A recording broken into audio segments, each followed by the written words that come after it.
And Project Tuscan is away because we found this, a Speed 6.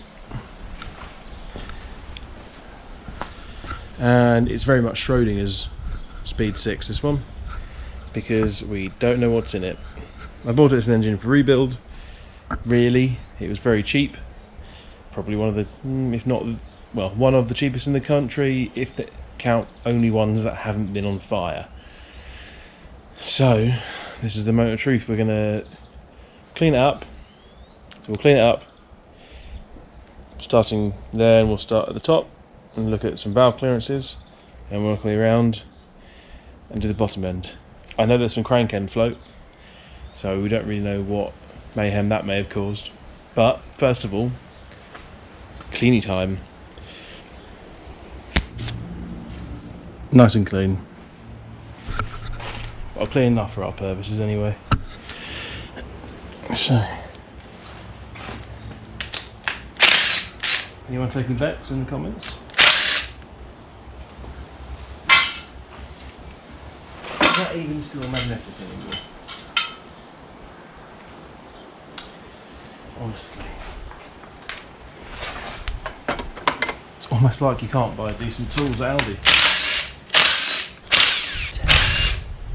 I mean, the engine is obviously legendarily reliable. The Speed 6. I think TVR must have had shares in cap head bolts.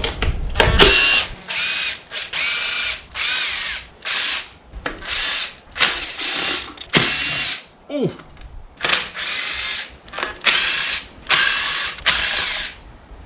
At this point I can still just claim optimism, can't I? So I'll just say that they've got a very low torque figure and that someone didn't take this off,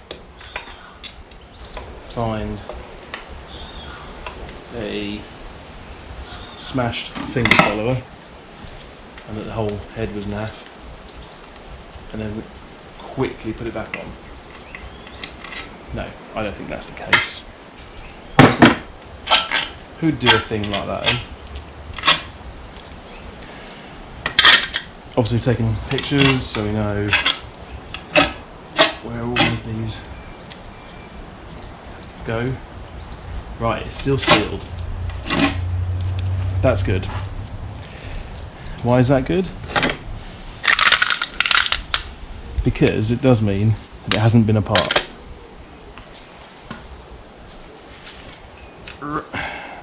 We're going to want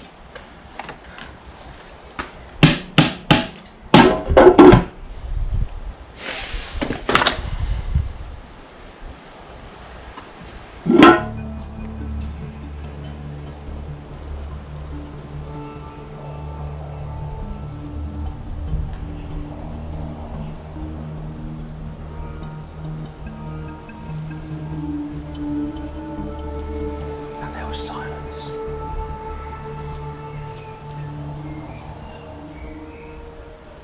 I mean, if normal engines are anything to go by, look at that. Oh. Okay. Well, we've got past the first hurdle. So now I think what we'll do.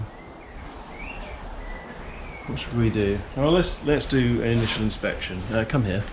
Come hither. So what are we actually looking for here? So one is timing chain slop,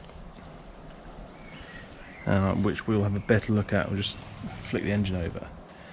We're looking for signs of finger follower failure.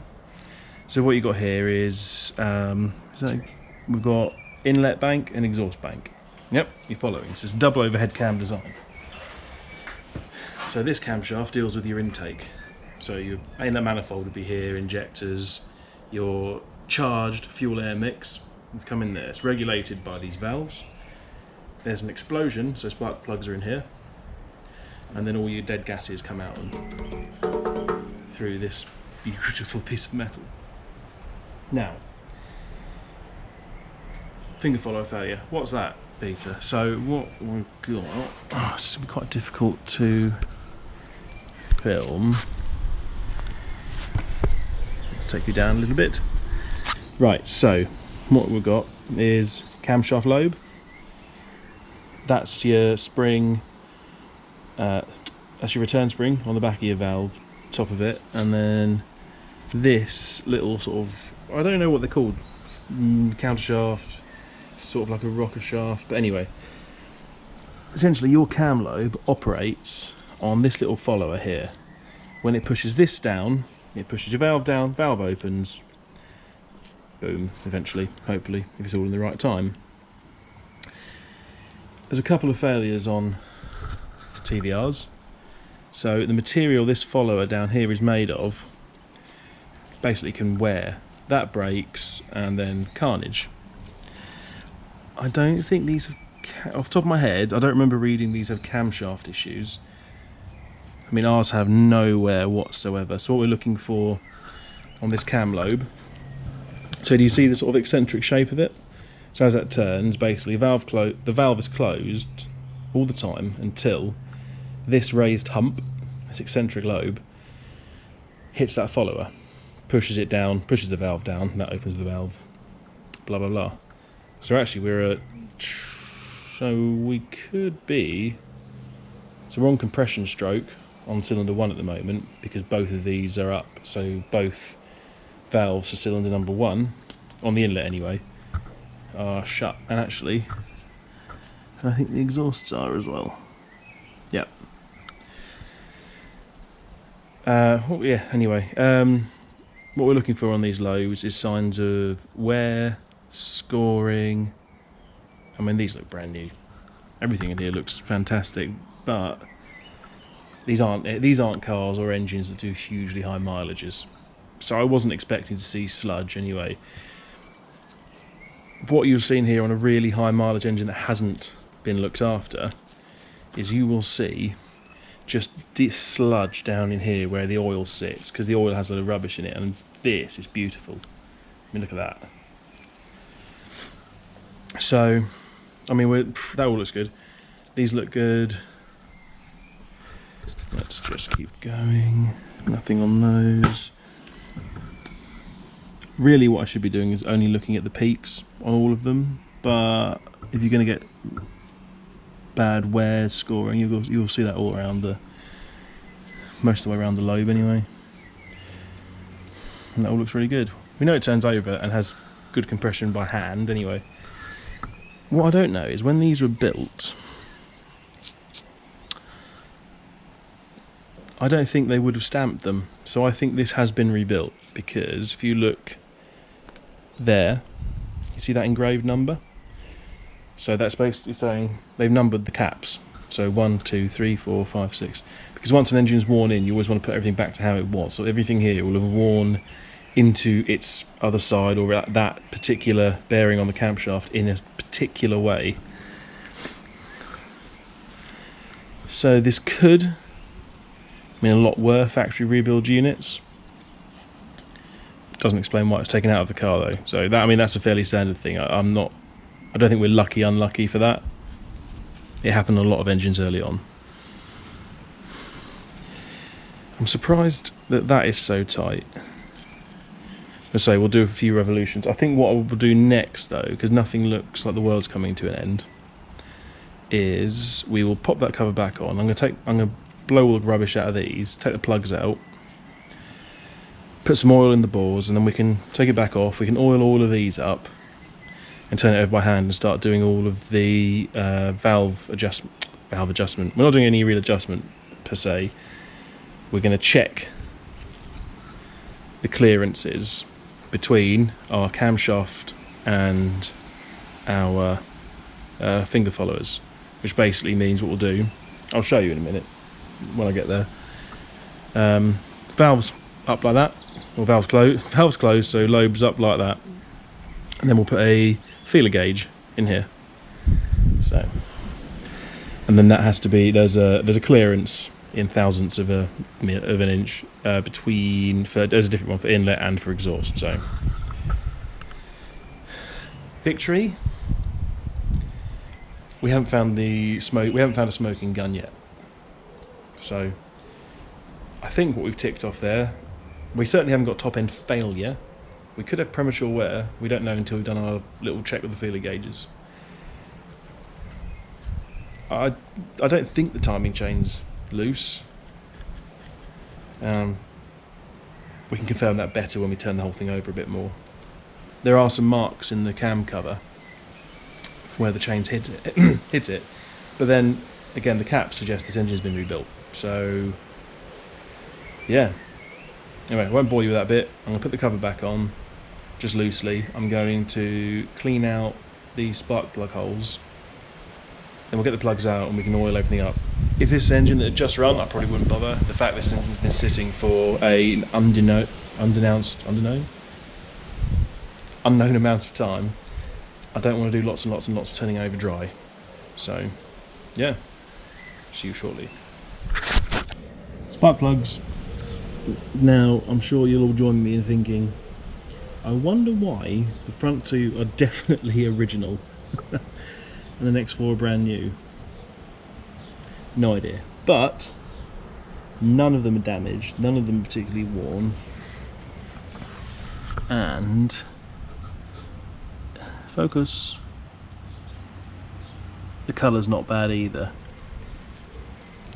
It's got a nice, and there's no burning, charring, mostly there's no mechanical damage on the end of it, and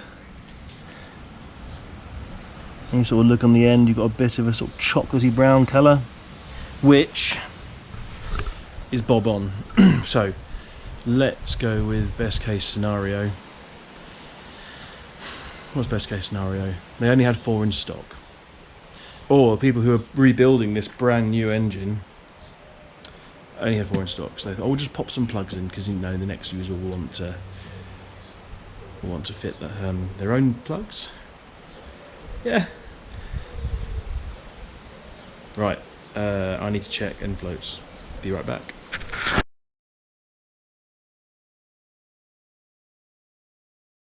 What I want to check is our end float and crankshaft, because we definitely have some.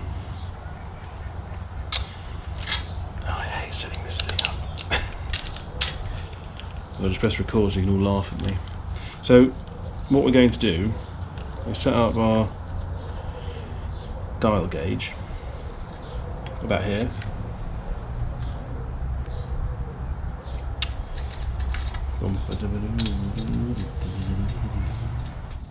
You can probably hear the end float, which I'm sure some would argue there's not much point in measuring it, but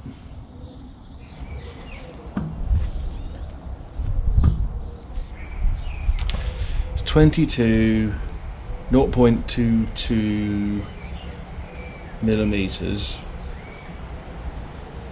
of end float. So we'll make a note and check that, and then realise it's definitely too much. I'm sure that's too much. It's got to be, isn't it? And that may be where the issue lay. But that is, well, that's job one. So I'll check. Yeah. I think that's 0.22 on the outer rim of the dial gauge. Yeah, 0.22.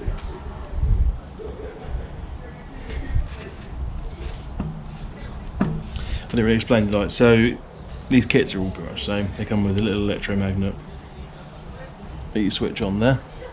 Attached dial gauge. Ideally, you want to put it on the same bit as the thing you're testing. So ideally, that would be attached to the engine.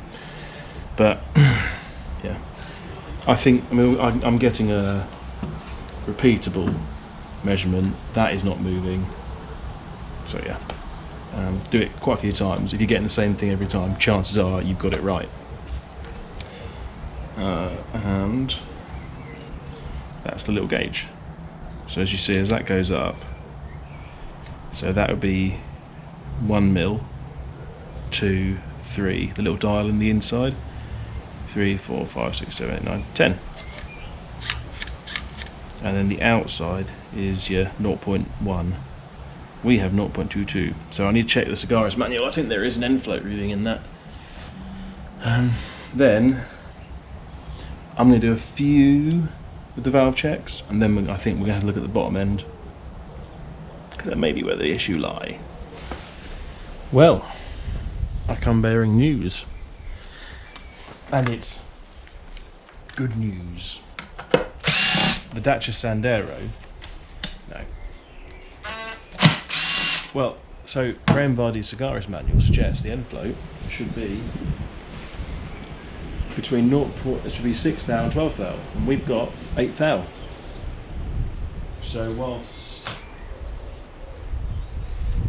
it still may seem quite extreme, it seems alright.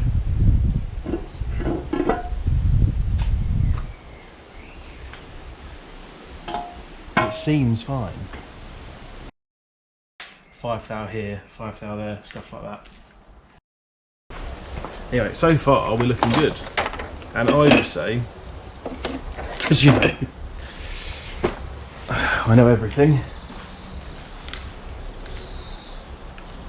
that, well, it seems alright really. So I think I'm going to start off by, I'll just do the inlet side, otherwise it'll confuse me.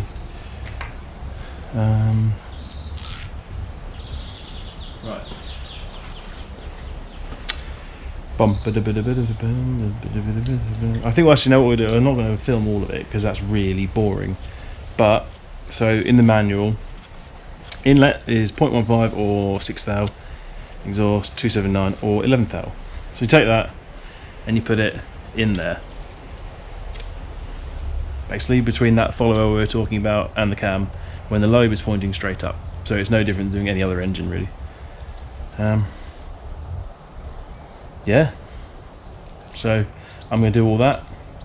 Then maybe at the end we'll have an answer. Who knows? See you in a moment. Now we're actually doing some adjustments, so I thought I'd do a quick little film. So for the Speed 6 you need 10mm OD valve shims. Hello, VoiceOver Peter here, and a quick note on valve shim hardness. Exciting, I know.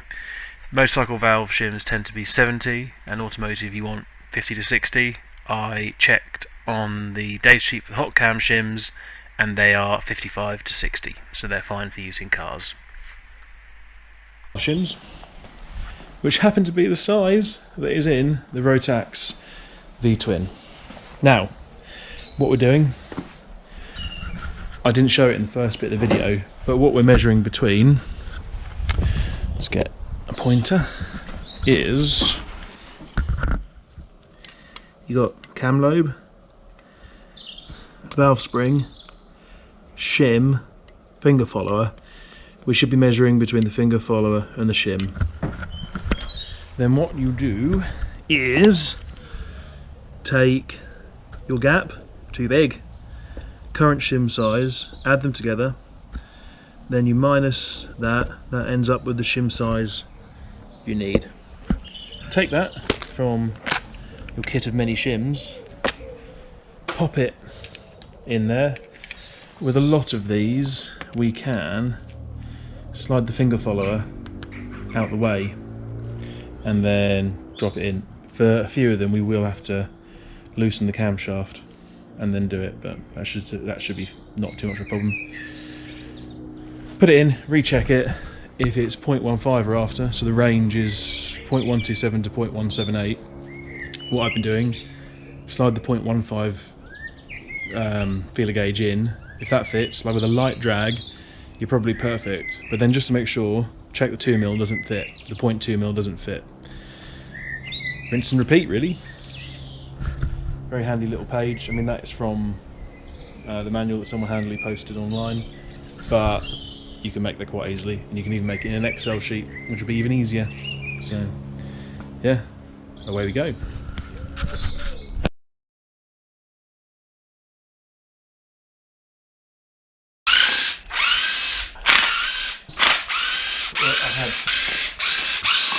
We're yet to find that smoking gun.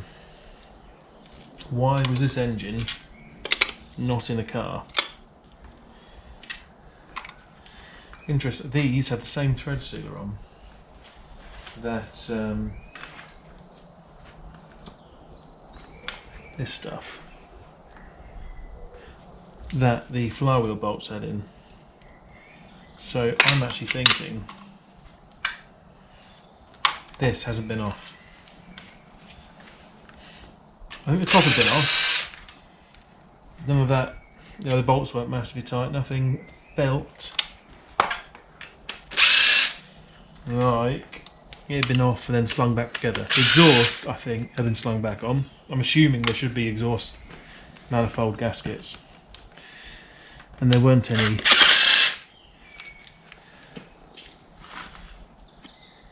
Right.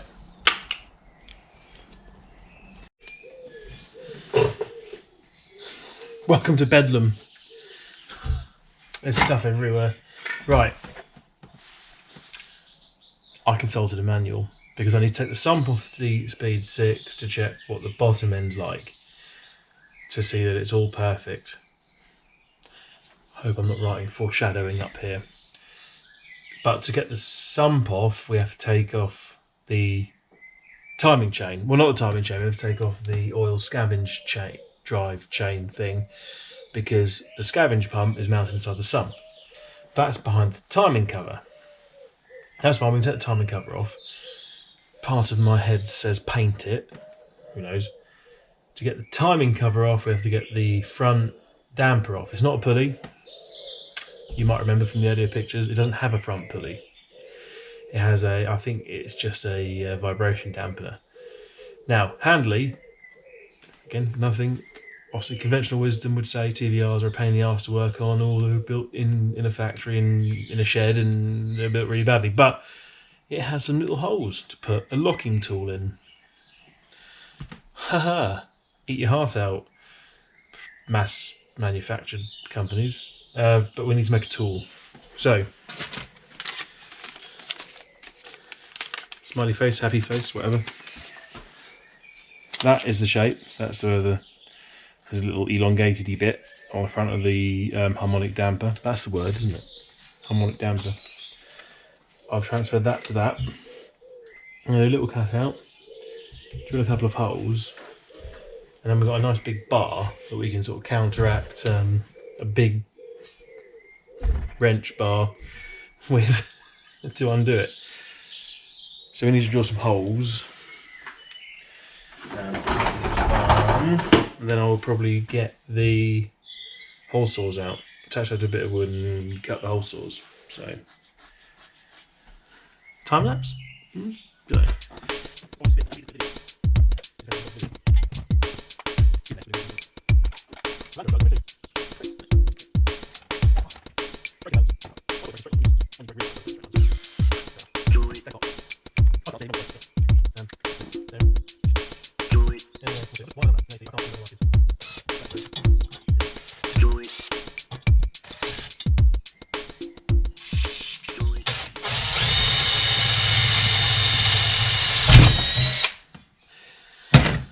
I do have to admit, these carbide bits are actually alright.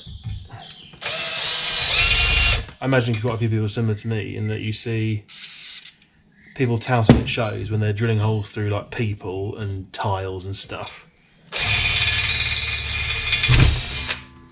And you think, that must be a load of old cock. And it's actually not. They're actually quite good.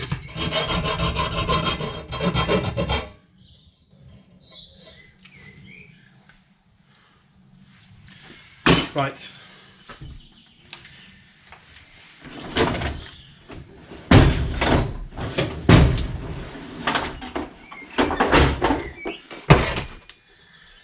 Ah!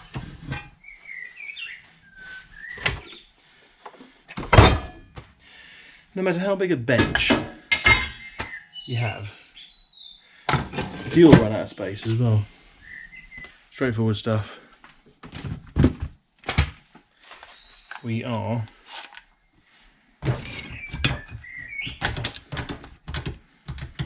essentially going to attack this with a suitably sized hole saw.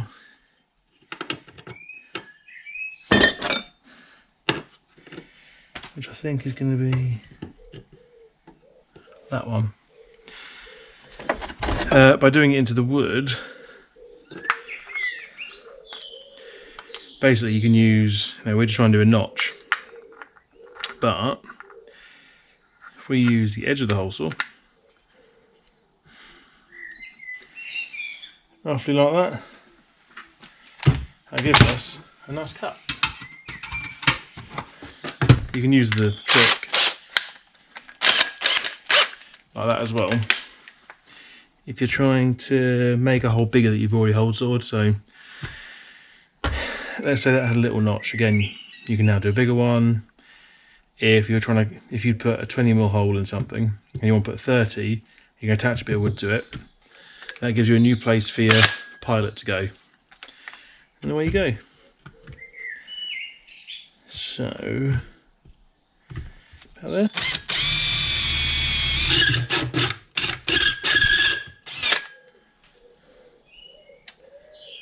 A bit over to one side. Don't mind. So we're a bit over to one side, but we've also got a bit bigger, so it might be alright.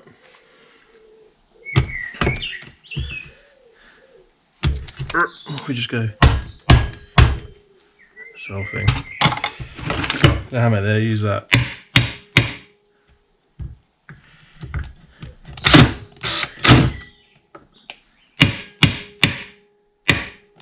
Yeah, I think that might do it.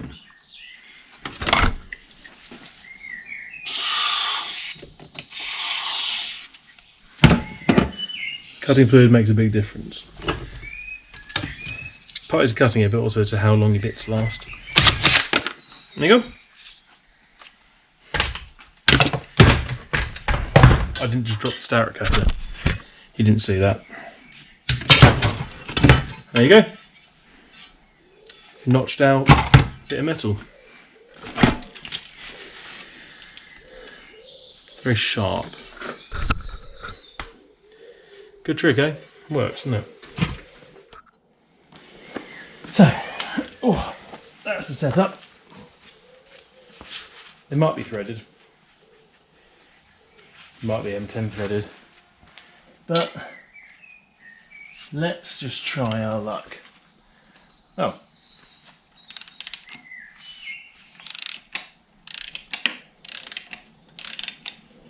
Well, that was boring, wasn't it? Does that say this engine's been apart? That's expensive, by the way, if you want to hire that.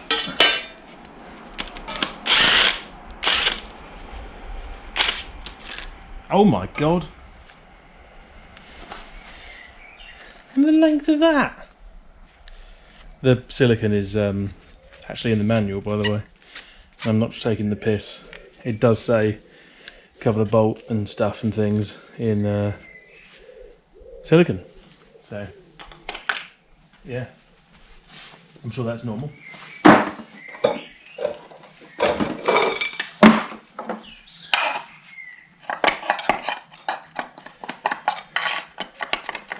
It also hasn't anything to suggest this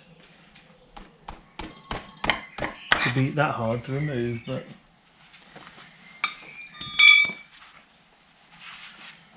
should we use our really expensive patented thing again?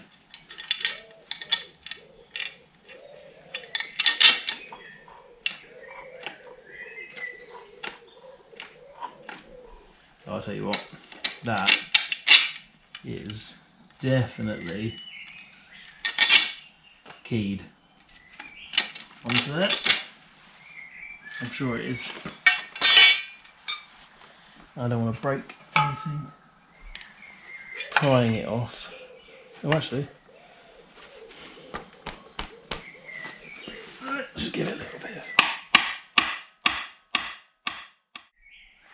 You might need to use a puller on that. which is fine. We've got one, and that bolt gives us something to pull off. So let's grab a puller. I think we'll get the teeth behind there, all right? Oop. Yeah, I think we'll come here, camera.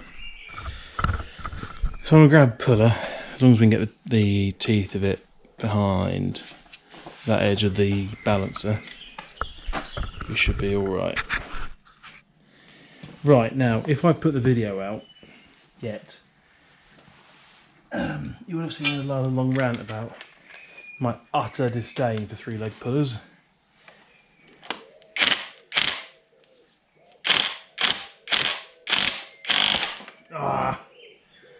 Like this one. But there's no reason to be a prick about it, is there?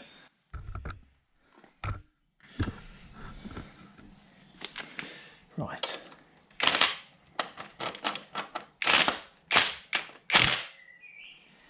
I think I might put a glove on.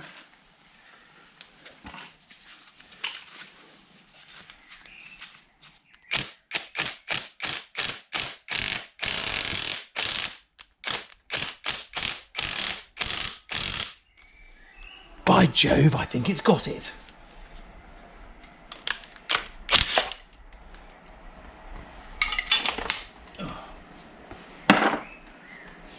I think it's pretty obvious how a 3-leg puller works. I don't think we really need to explain it, do we? Ooh. Don't break. We might need a puller. I had to stop there because we basically run out of travel. Because we're centering on that bolt. Get so far out, obviously the bolt then catches up and it all does up.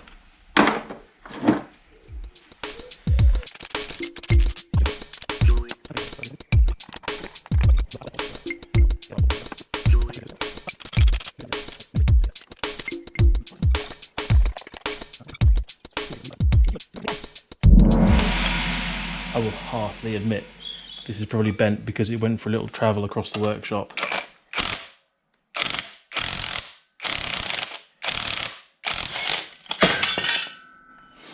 Winning! Jesus! That's a hefty so-and-so. Right. So that is a harmonic balancer. Now the Speed 6, as discussed before, doesn't have any pulleys on the front. That's why it's such a pretty engine. It's got a jack shaft here, that belt. But it has that. And that will smooth out vibrations from the engine running, often called a harmonic balancer, though this is a solid slug of steel, which looks like it was never painted, whereas a lot of balancers there'll be like a metal centre, which takes a bolt and everything, then a rubber outer layer, and then they'll have a metal piece, and that's your pulley, which takes all the belts and things. This doesn't have it, it doesn't have belts. And this is a big, hairy, manly, man-chested, hairy sports car. So, you don't have things like rubber to take away vibrations.